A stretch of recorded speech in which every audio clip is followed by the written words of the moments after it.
My name is Robert Rubio, and this is the week 3 Visual Frameworks Go-To Meeting review.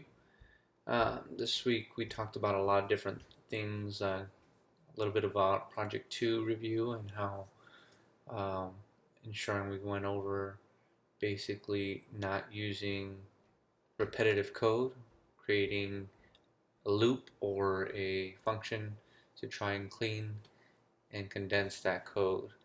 Um, we talked a little bit about Project 3 for that's coming up this week. It's going to have multiple window image.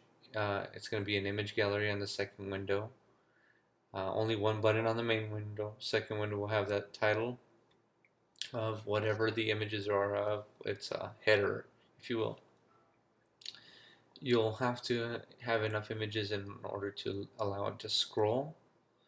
It will be a gallery of images on that one, and on both the home, on both, excuse me, back up a little bit. When you click on one of the images, it will enlarge to a full-size image. And on the full-size image, as well as a gallery image, the bottom will have a button that will revert it back to the page before. So full-size image will revert back to gallery.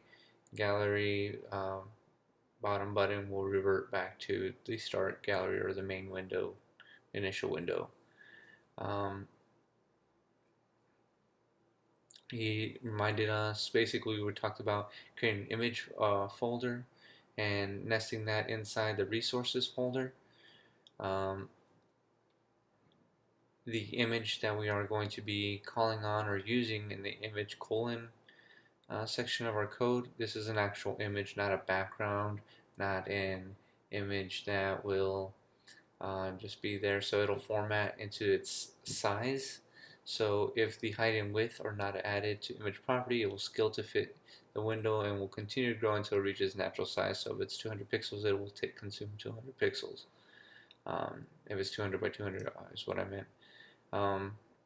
Also, he asked that, when we're doing the cutting or creating of this images in Photoshop, try to make them as close to the final size, if not the final size you're going to be using, because even when you shrink them down in the parameters, it's still loading up the full size image. So if you had an 800 by 400 image and you're trying to squeeze it into a 50 by 50 square, when loading, it's still going to have to load the full 800 by 400 image. So you're wasting space on the coding there, and it obviously will delay a little bit of how fast your app will be, its response time, that is.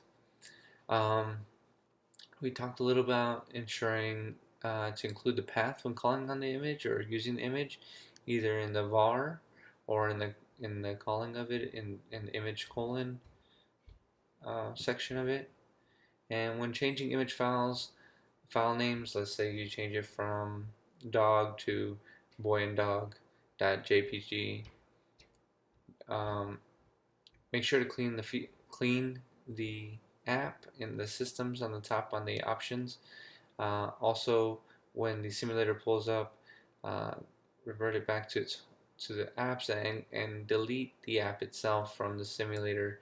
That way when you run, it runs brand new, so you're not using so it won't give you a ghost image kind of situation where it appears like an image should be there, an extra one that's not being called on, and that's because it's still caching the old image, old file name image instead of the new file name.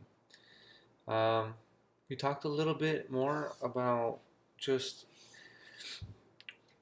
reverting back and going over your code and clearing out mistakes and code errors, and even the kind, most importantly, are the kind that when you run, it doesn't give you an error because the code is working as it should. It's more of a logic error or simply missing items that don't break the code but don't obviously output exactly what you're talking about. So I'm very excited about this week's project. I'm hoping that it'll be pretty fun to add in those images and create them. We talked about one type of, we talked about one type of event propagation, which is basically one event for the entire thing, for all similar type events that you're not writing it over and over. That seems pretty interesting.